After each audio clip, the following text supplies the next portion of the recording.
Rabbi sholli sodari wa yassir li amri wahlul 'uqdatam min lisani yafqahu qawli. Bapak Ibu semuanya, matur nuwun sangat saya sampaikan kepada jenengan yang sudah berkenan hadir dalam kegiatan diseminasi aksi nyata modul 1.4 budaya positif program pendidikan guru penggerak angkatan 9 Kabupaten Nganjuk. Di sini saya Lurus Hendayani selaku CGP Angkatan 9 akan memberikan kegiatan pengimbasan materi budaya positif. Sebelumnya saya ingin tahu dulu gimana kabarnya Bapak Ibu semuanya. Alhamdulillah. Baik. Alhamdulillah. Saya ikut senang kalau semuanya sehat. Bapak Ibu semuanya, hari ini nanti saya akan memberikan materi. Mohon maaf, ini ada sedikit keluar dari jalur itu tulisannya, tadi kurang saya editnya, saya kurang teliti. Ada berapa materi itu? 1, 2, 3, 4, 5, 6. Ada 6 materi. Yang pertama nanti kita akan membahas bersama, belajar bersama tentang disiplin positif dan nilai-nilai kebajikan universal. Yang kedua yaitu teori motivasi, hukuman dan penghargaan serta restitusi. Yang ketiga, keyakinan kelas. Yang keempat, kebutuhan dasar manusia dan dunia berkualitas. Yang kelima, ada posisi kontrol. Yang keenam, ada segitiga restitusi. Kemudian Bapak Ibu semuanya, kita langsung saja untuk menyingkat waktu, kita masuk ke materi yang pertama tentang disiplin positif dan nilai-nilai kebajikan universal. Sekarang saya coba minta Gusul untuk menulis sesuatu yang rahasia, yang jangan sampai Pak Sopian tahu yang jenengan tulis. Terserah jenengan nulis nopo yang berhubungan dengan sesuatu yang istimewa bagi jenengan. Nanti tugasnya Pak Ian berusaha untuk bagaimana caranya agar Gusul itu berkenan memberitahu apa yang ditulisnya. Terserah caranya. Boleh merayu, boleh kalau bisa ya jangan sampai menghardik atau mengancam. Tapi kalau memang dibutuhkan, beginian perlu dibutuhkan, silakan diancam Gusul. Yang penting Gusul mau membuka tulisan yang dia sembunyikan, yang beliau sembunyikan. Silakan Gusul untuk menulis, terserah jenengan nopo mawon. Yang penting jangan sampai Pak yang tahu. Kan main-main dulu Pak yang main-main dulu.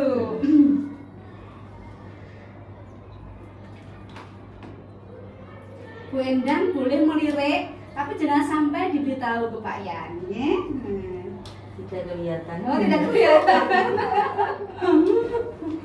Oke, monggo Pak Yan dimulai. Bagaimana caranya, monggo? Hai Gusul. Pak Sofyan. Jenengan dan saya itu kan sudah teman lama. Sejak tahun 2022 saya mulai pindah ke sini. Coba mungkin boleh tahu apa yang di genggaman Gusul. Gusul boleh menolak.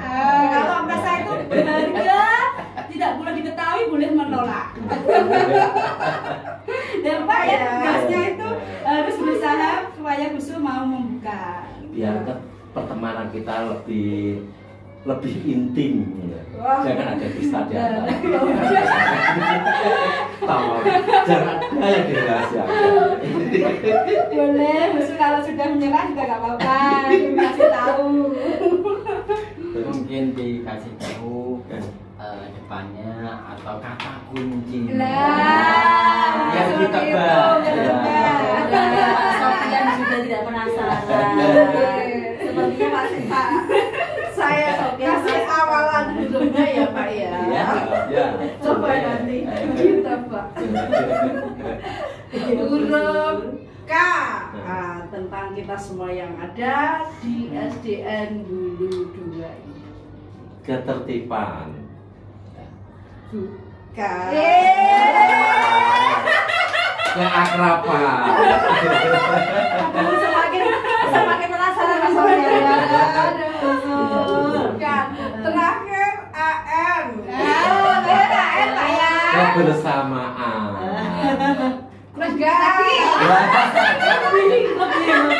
kesetiaan, kekeluargaan.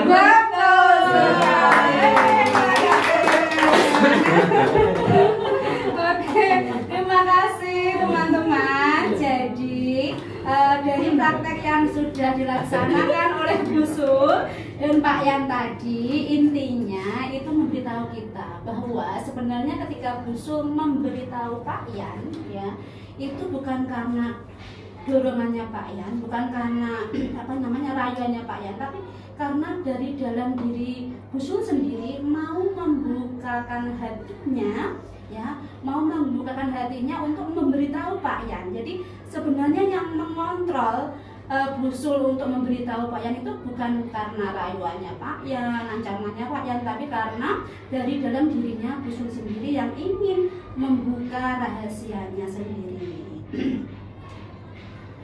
Nah, berkaitan dengan kontrol diri, ini nanti kita hubungkan dengan disiplin. Disiplin sebenarnya dari bahasa Latin yang artinya adalah belajar.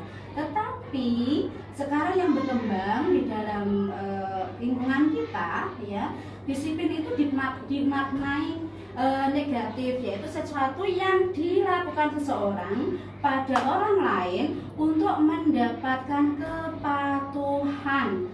Jadi kecenderungan umumnya adalah menghubungkan kata disiplin dengan ketidaknyamanan atau keterpaksaan. Seseorang melakukan ketertiban, kepatuhan itu karena dia mungkin menghindari hukuman atau mungkin tidak enak, ya, seperti itu. Jadi selama ini disiplin itu dimaknai sebagai sesuatu yang dilakukan oleh seseorang pada orang lain untuk mendapatkan kepatuhan karena keterpaksaan, ketidaknyamanan. Bukan karena dia ingin mencapai tujuan mulia yang ada dalam dirinya. Nah, oleh karena itu, ya, ini kaitannya dengan nilai-nilai kebajikan universal, bahwasanya sebenarnya manusia itu punya sifat-sifat positif yang merupakan tujuan mulia yang ingin dicapai setiap individu. Nilai-nilai tersebut bersifat universal, okay? Yang kita yakini sementara ini nilai-nilai kebajikan yang ingin dicapai oleh manusia itu ada berapa macam ini? 1, 2, 3, 4, 5, 6, ada 7 aspek, ada 7 dimensi yang kita kenal dengan profil pelajar Pancasila, yaitu beriman, bertakwa pada Tuhan Yang Maha Esa dan berakhlak mulia, mandiri, bernalar kritis, berkebinekaan global dan bergotong royong serta kreatif.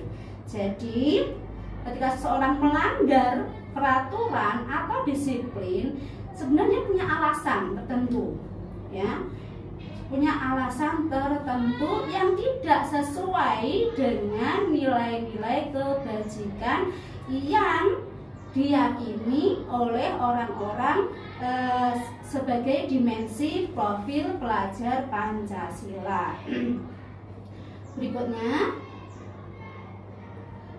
kita akan mengenal teori motivasi perilaku manusia. Pak Bagus mungkin kalau mau izin tidak apa-apa Pak Bagus, karena tadi katanya mau ada kepentingan. Ya. Oke. Jadi disiplin ini kita kaitkan dengan biasanya kalau anak melanggar kedisiplinan akan mendapatkan hukuman. Tetapi anak yang disiplin akan mendapatkan penghargaan. Nah, anak melaksanakan sesuatu sesuai dengan ketertiban atau kedisiplinan, itu ada teori motivasi yang membuat dia melakukan hal yang melanggar atau menaati ketertiban. Sedangkan restitusi nanti kita akan bahas berikutnya. Ya ini ya, jadi perilaku manusia itu dipengaruhi oleh teori-teori motivasi. Ada motivasi eksternal untuk menghindari hukuman. Jadi manusia itu berperilaku positif karena menghindari hukuman.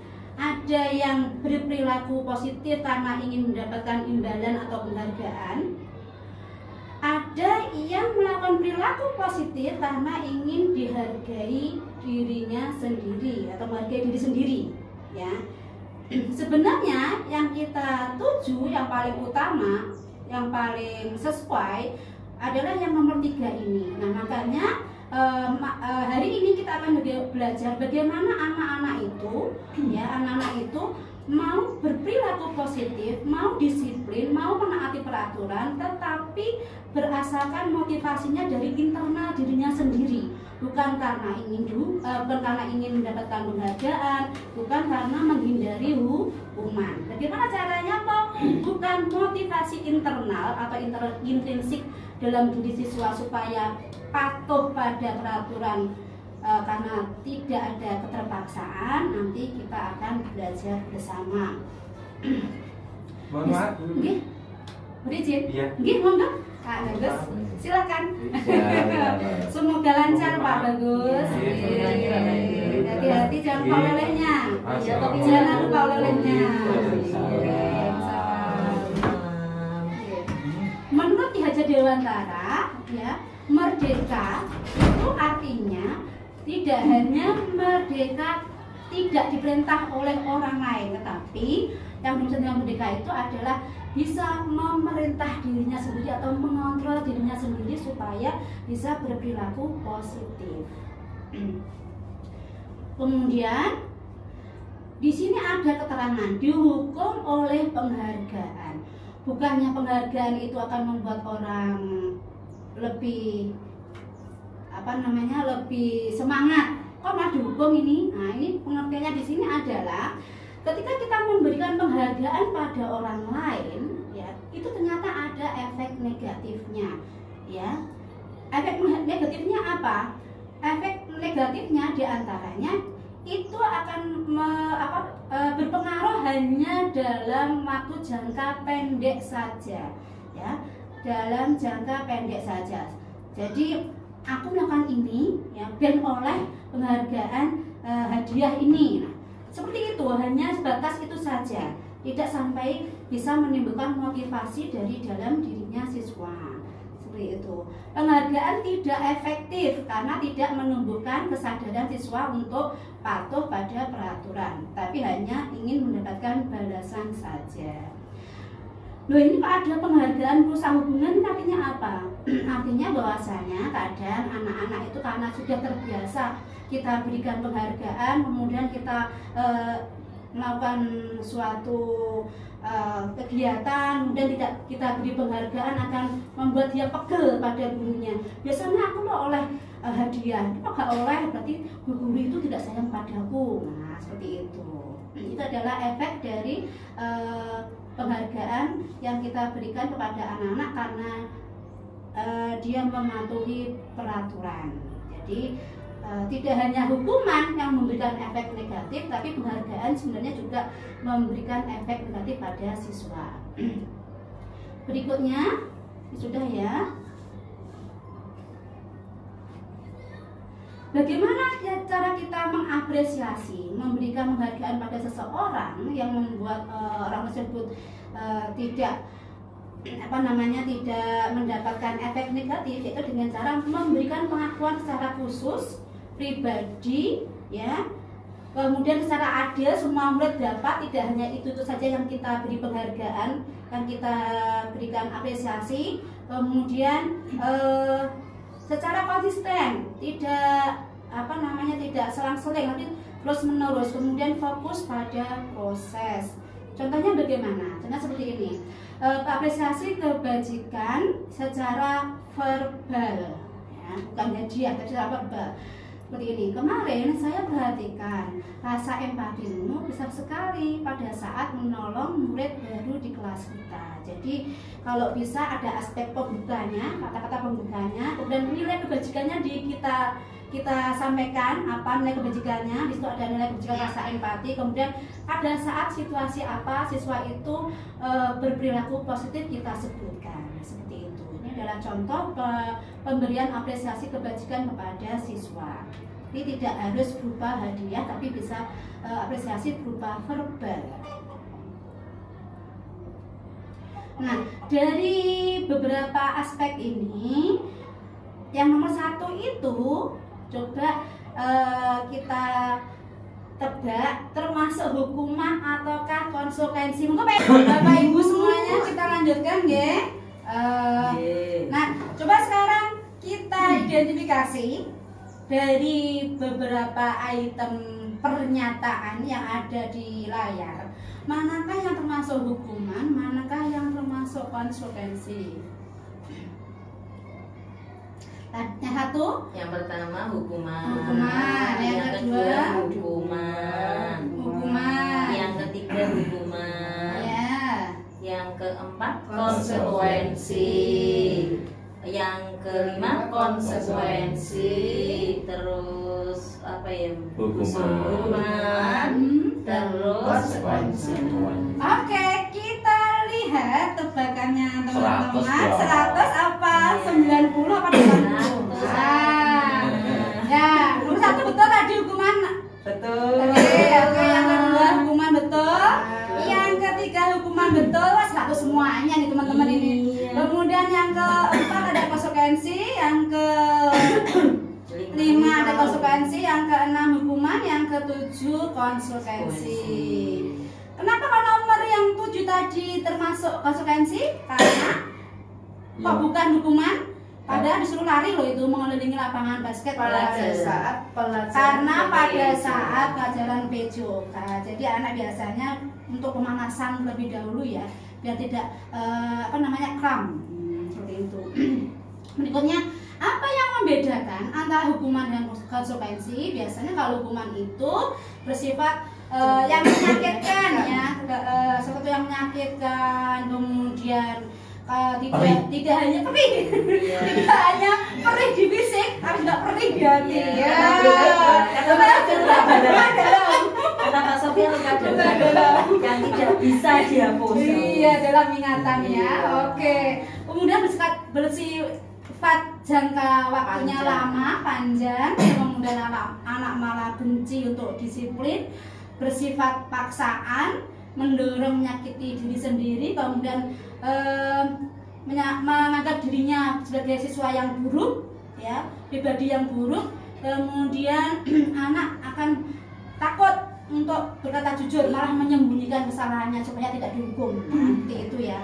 Kemudian anak biasanya akan malah lebih marah, kemudian rasa bersalahnya semakin besar, dipermalukan di depan orang banyak, kemudian merasa tidak dihargai. Itu adalah efek negatif daripada hukuman yang kita berikan kepada anak-anak. Kemudian kalau konsekuensi, biasanya itu yang memang harus dilakukan. Karena apa? Karena sudah disepakati apabila melanggar akan mendapatkan konsekuensi seperti ini. Kemudian tidak nyamannya hanya berjangka waktu pendek saja, sebentar saja. Kemudian anak lebih menghargai kedisiplinan. Kemudian anak mendapatkan konsekuensi karena melanggar, ada stimulusnya terlebih dahulu. Kemudian itu anak akan lebih menyesalkan diri setelah diberikan konsekuensi. Kemudian dia menganggap dirinya akan merasa lebih baik, saya harus berdisiplin. Nah, seperti itu. Tidak malah menyalahkan diri sendiri, tapi akan punya niat untuk memperbaiki diri. Kemudian anak akan lebih belajar mematuhi peraturan. Kemudian kehilangan hak, dibuat tidak nyaman, diasingkan hanya sementara saja. Itu adalah ciri-ciri dari konsekuensi. Nah, sekarang apa itu restitusi? Ini bahasa baru ya, mungkin ya, saya juga baru dengar ini. Restitusi adalah proses menciptakan kondisi bagi murid untuk memperbaiki kesalahan mereka sehingga mereka bisa kembali pada kelompok mereka dengan karakter yang lebih kuat. Nah, jadi anak itu ketika diberikan konsekuensi, tapi nanti dia itu kembali pada kelompoknya, pada teman-temannya, itu menjadi pribadi yang lebih baik lagi. Restitusi juga merupakan proses kolaboratif yang mengajarkan murid untuk mencari solusi untuk masalah mereka. Jadi yang mencari solusi bukan gurunya, tapi dirinya sendiri. Nah, itu akan lebih membuat orang lebih termotivasi dari dalam daripada mencarikan solusinya oleh orang lain. Seperti itu. Saya sebenarnya punya contoh ini, punya contoh restitusi, tapi bentar ini saya tampilkan dulu perbedaan antara hukuman, konsekuensi, dan restitusi. Kalau hukuman itu bersifat negatif, kalau konsekuensi itu bersifat netral, ya anak negatif ya anak positif. Tapi kalau restitusi itu bersifat positif daripada dua aspek yang tadi.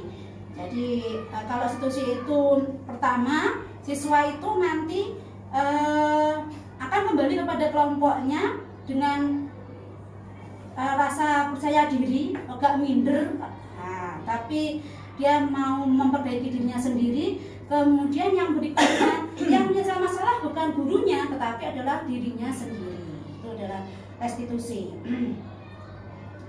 Ini ya, kita lihat aja. Nah, sebelum ke keyakinan kelas, saya punya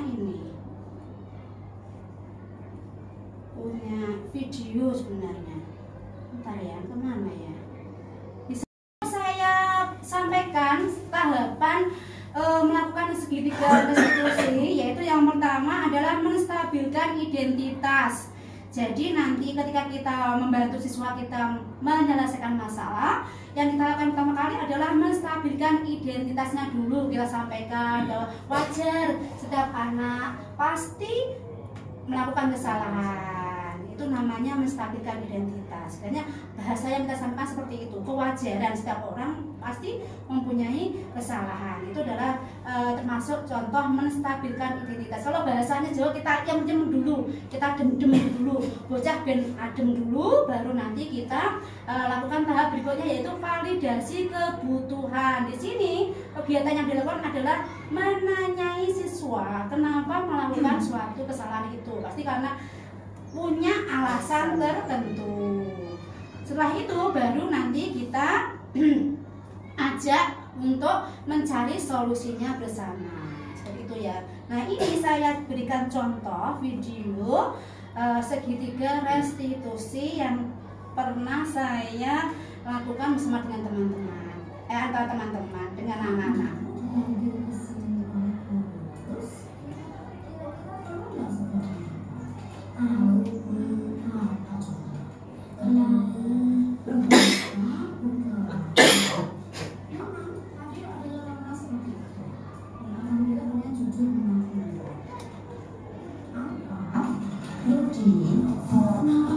Bisa sampai bertengkar berlari.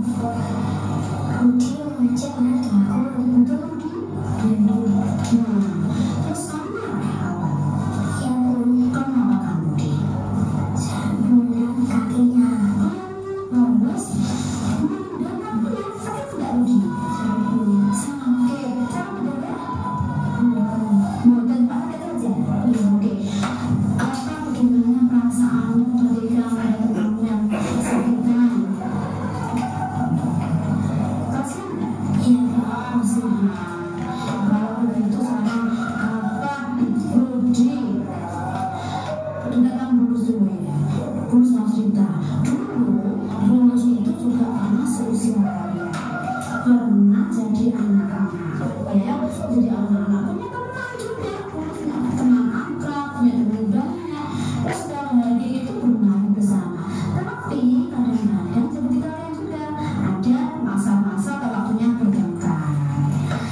lanjutkan untuk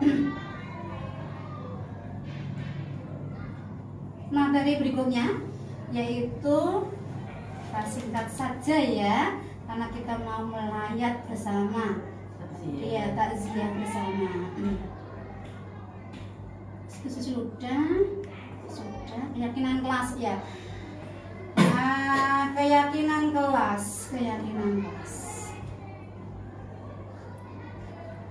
Mengapa kok tidak peraturan saja? Biasanya kan kita kalau di kelas di awal tahun ajaran baru pasti membuat tata tertib bersama dengan anak-anak atau siswa-siswa kita. Kenapa kok sekarang diganti dengan keyakinan? Bedanya apa peraturan dengan keyakinan kelas? Nih ya, kalau peraturan, ini sebentar, kita bedakan dulu.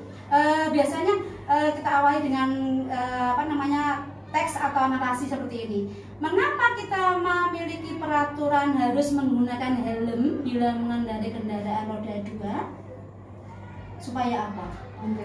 Ya, menjaga keamanan. Kemudian mengapa tidak memiliki mengapa kita memiliki peraturan 3M, menggunakan masker, mencuci tangan, dan menjaga jarak? Mengapa kita memiliki peraturan harus datang tepat waktu pada saat mengikuti pelatihan? Semuanya ini pasti ada sebabnya, ada alasannya yang merujuk pada keyakinan akan nilai-nilai kebajikan. Ya, seperti tadi yang sudah saya sampaikan, ada misalnya kita kenal dengan profil pelajar Pancasila tadi. Kalau yang ini, yang pertama adalah keamanan, menjaga keamanan, memakai helm supaya kita terjaga keamanannya, keselamatannya. Yang kedua, keyakinan apa? Nilai kebajikan apa? Yang nomor 2, menjaga kesehatan. Kemudian yang ketiga, kedisiplinan. Jadi kalau peraturan dengan keyakinan kelas itu beda.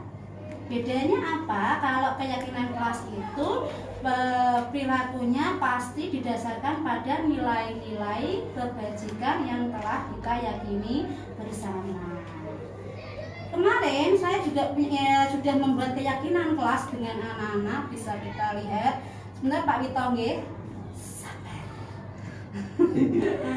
Sebentar. Mana ya? Mungkinkah ini?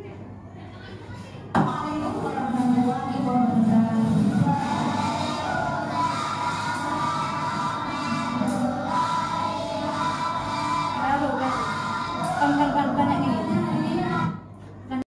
Coba sekarang kita lihat proses pembuatan keyakinan kelas bersama dengan siswa-siswa kelas 4.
seperti itu nggih.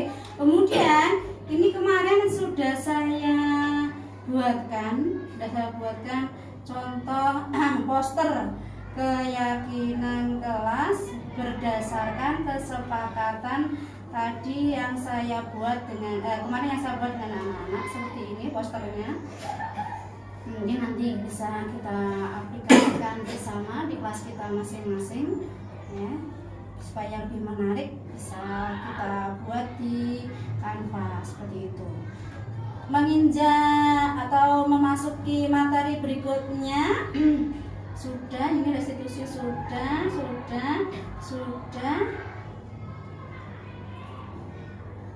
Oke. Karena kita ini Dek, teman-teman, kok Dek sampean. Kita akan bahas tentang kebutuhan dasar manusia. Ada 5 kebutuhan dasar manusia yang ingin dipenuhi, yaitu yang pertama bertahan hidup, yang kedua kasih sayang dan rasa diterima, kemudian kesenangan, yang keempat kebebasan, yang terakhir adalah kebutuhan penguasaan. Yang berikutnya sekarang 5 posisi kontrol. Ini materi yang terakhir ya teman-teman ya. Biasanya kita melaksanakan atau mengontrol siswa kita supaya tertib dengan cara seperti ini, yaitu sebagai penghukum, pembuat rasa bersalah, teman, pemantau, dan manajer. Nah, contohnya bagaimana? Yang penghukum itu yang bagaimana? Bentar, saya lihatkan videonya. Kita nonton video sebentar aja teman-teman. Kok nggak bisa di end ya ini?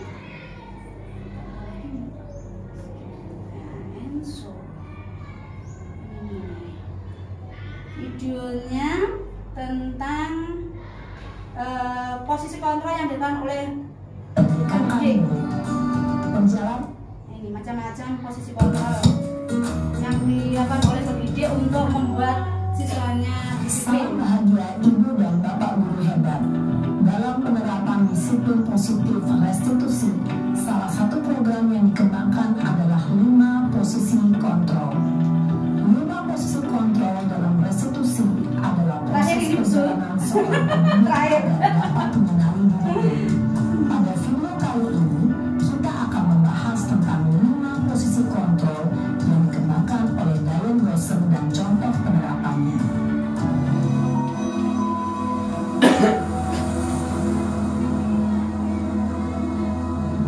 5 posisi kontrol itu adalah 1. Posisi penghukum, 2. Posisi pembuat merasa bersalah, 3. Posisi teman, 4.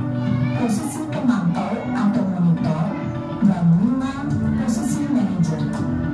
Untuk lebih memahami ke-5 posisi tersebut, mari kita saksikan kasus Naren yang terlambat hadir 20 menit di sekolah dan melihat bagaimana ke-5 posisi kontrol dalam menghadapi masalah tersebut.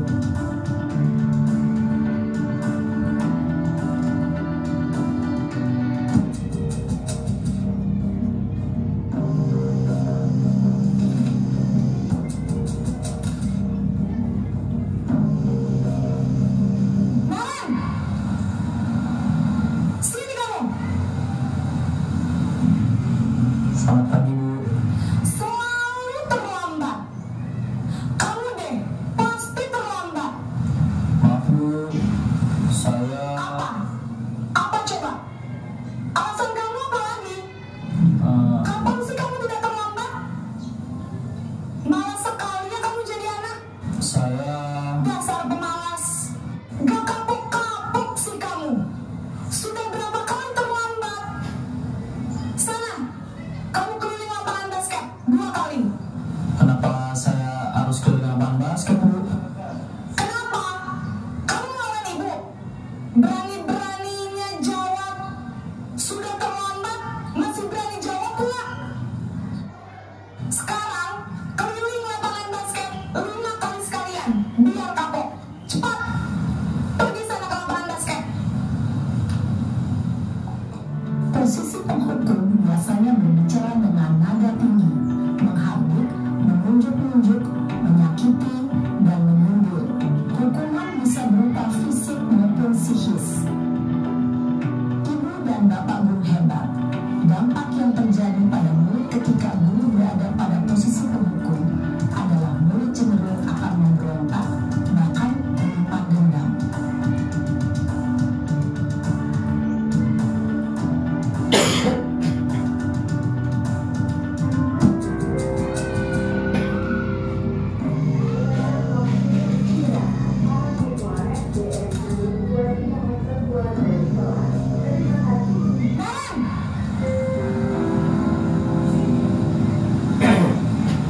Selamat pagi Bu. Kamu kenapa terlambat lagi, nak? Ya Tuhan, Naren. Kamu senang ya bikin ibu susah ya? Kalau kamu terlambat lagi, nanti ibu yang ditegur bapak kepala sekolah, nak. Disangka ibu tidak bisa membina kamu. Duh, gimana ini? Maaf Bu. Gusti Naren. Kamu suka ya kalau ibu ditegur bapak kepala sekolah? Terus, sekarang ibu harus tulis apa ya di buku absen? Ini kamu sudah sering terlambat loh. Ibu harus apa coba? Maaf Bu. Maaf sekali. Ya sudah, lain kali jangan bikin ibu susah lagi ya nak ya. Ibu tidak akan kuat lagi kalau kamu begini terus. Bisa jantungan kalau ibu ditegur bapak kepala sekolah. Sana cepat ke kelas. Maaf ya Bu. Maaf sekali. Posisi pembuat rasa bersalah berbicara dengan nada tenang, cenderung lembut. Namun kata-kata yang diutarakan membuat murid merasa menjadi orang yang gagal. Memandang murid dirinya sendiri, merasa tidak berharga, dan tidak sanggup membahagiakan orang lain. Ketika guru mengambil posisi pembuat rasa bersalah, murid akan menganggap dirinya yang bersalah dan ia akan menyimpan emosi negatif tersebut di dalam dirinya.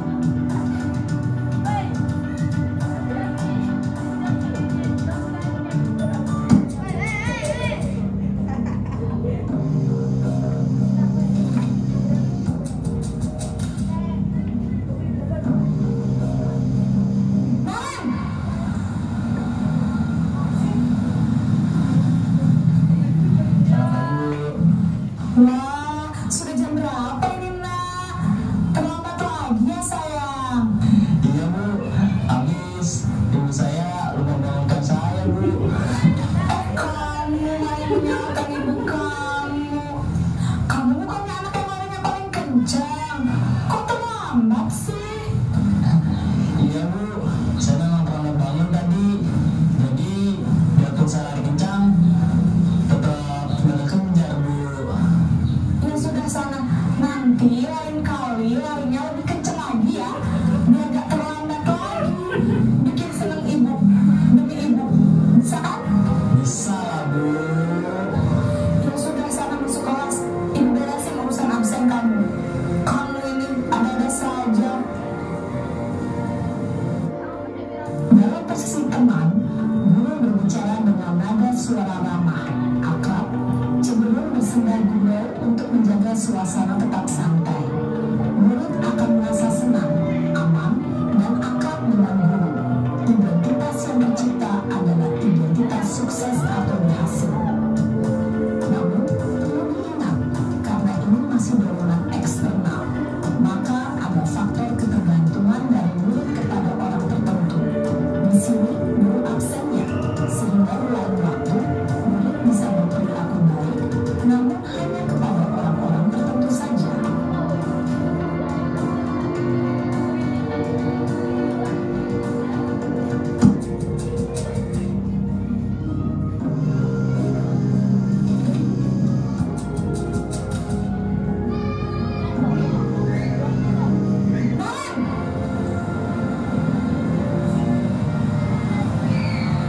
Sampai Bu.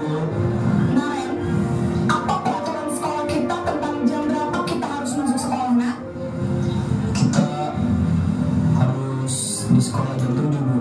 Iya betul, sekarang sudah jam 7.20. Naren sudah tahu konsekuensinya jika terlambat hadir. Paham Bu. Saya harus tinggal kelas pas jam istirahat selama 20 menit. Iya benar, konsekuensinya demikian.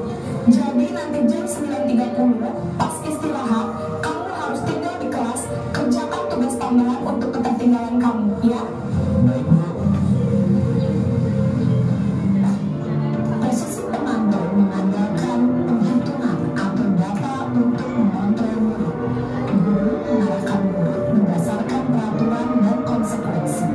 Seorang pemantau menunjukkan bahasa tubuh dan ekspresi wajah yang datar dan cenderung formal.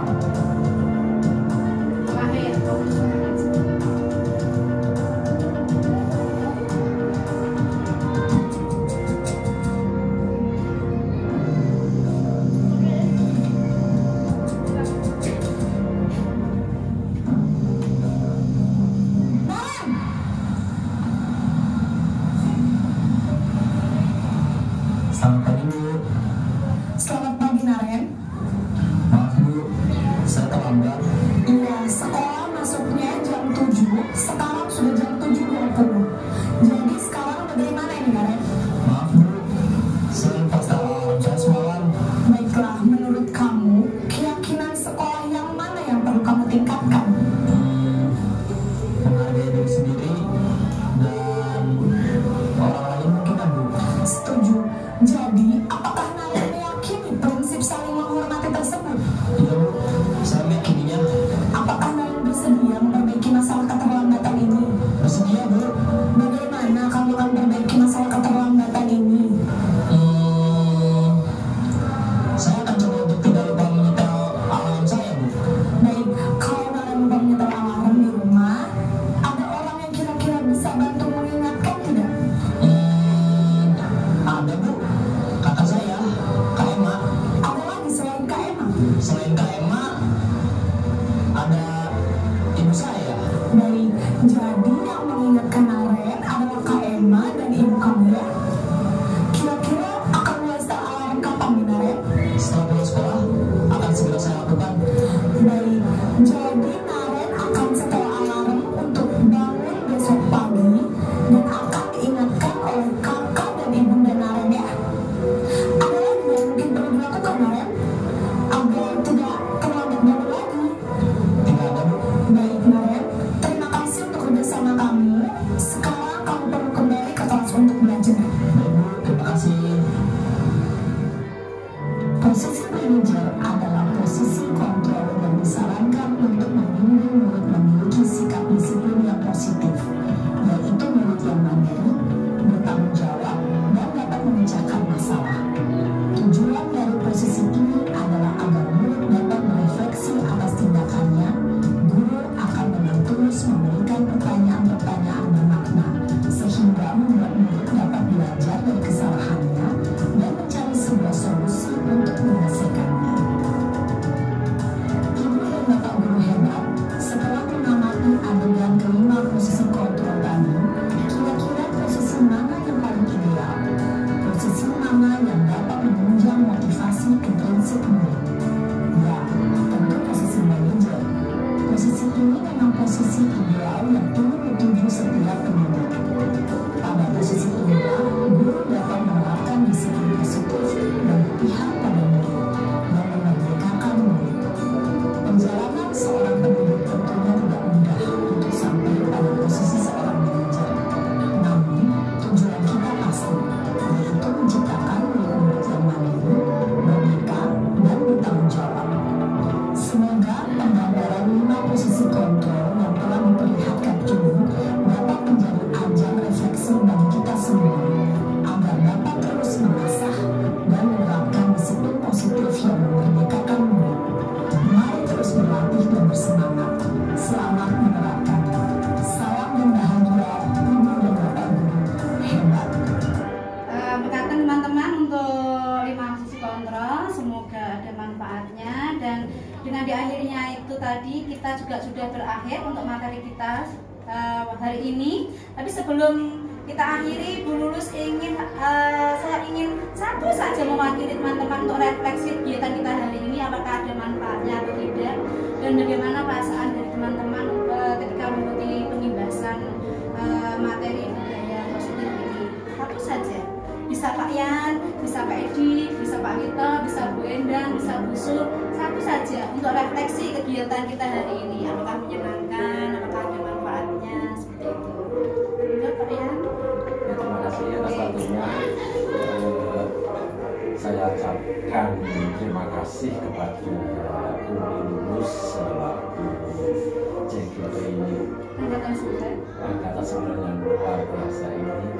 Tentunya pada pengimbasan pada pagi ini sangat-sangat memotivasi, sangat-sangat banyak ilmu yang kami dapat. Jadi, intinya tadi yaitu tentang disiplin positif yang saya katakan.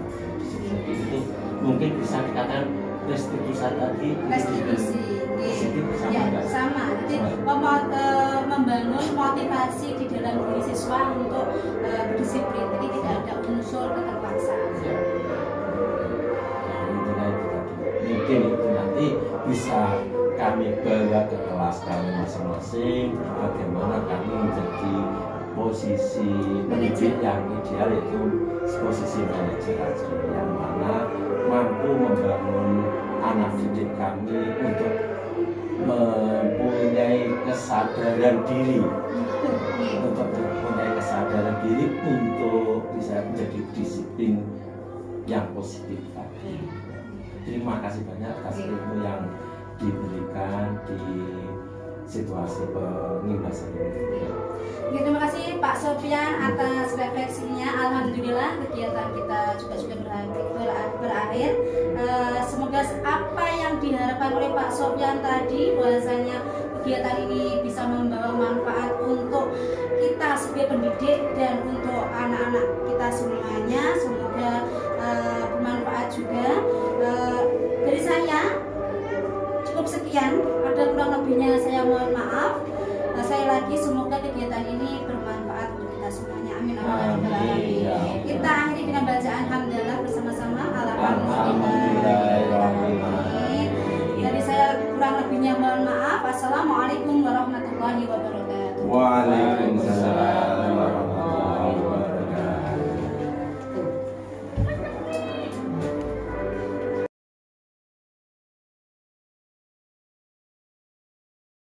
Assalamualaikum warahmatullahi wabarakatuh. Apa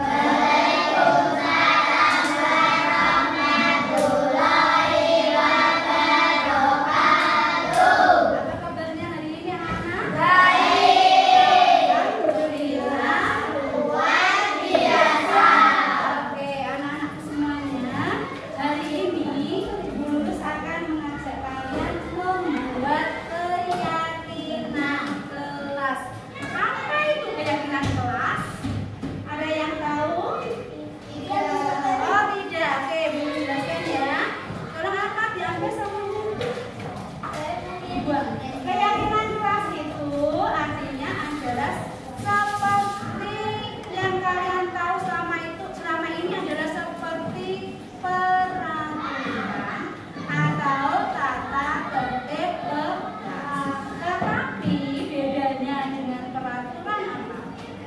Kalau keyakinan kelas itu adalah kesepakatan bersama yang dipatuhi oleh kalian bersama berdasarkan keyakinan nilai-nilai tersebut yang kalian yakini itu dilaksanakan dengan sepenuh hati, tidak terpaksa, karena kalian mengerjakannya dengan alasan atau tujuan untuk memperbaiki perilaku kalian. Jadi tidak ada unsur terpaksaan.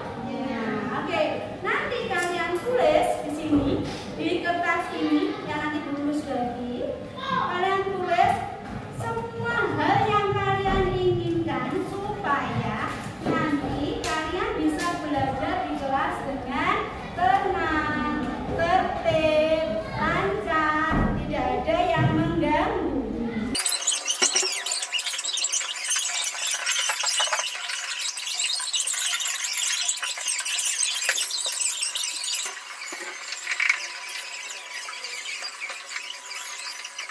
Yang kalian tulis nanti tolong ditempel.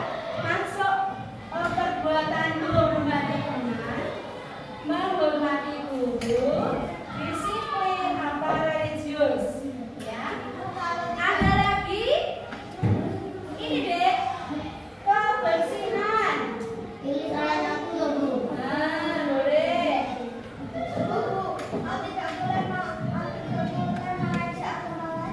Berarti termasuk apa? Menghormati teman. Iya boleh lagi menghormati teman.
Disiplin. Ya, yang penting disiplin dari Revan. Disiplin melaksanakan piket. Mulai hari ini, ya, mulai hari ini kalian piket semuanya harus nggak ada yang males-malesan mengerjakan piket. Dan religius, berdoa sebelum dan sesudah makan, berdoa sebelum dan sudah belajar. Pinter semuanya. Kebersihan, menjaga kebersihan, ya. Ada Alif, apa ini Alif? Kemudian bersihan kelas, kemudian salah sabda, membuang sampah pada tempatnya. Pinter. Ya. Dari Nara, menjaga kebersihan sekolah dan rumah. Contohnya kalau ada Jumat, biasanya kalau ada di Jumat kita ada apa nih? Bersih. Ya, rumah sekolah semuanya harus ikut dibersihkan. Oke, sampai sini ya kita sepakati, ya kita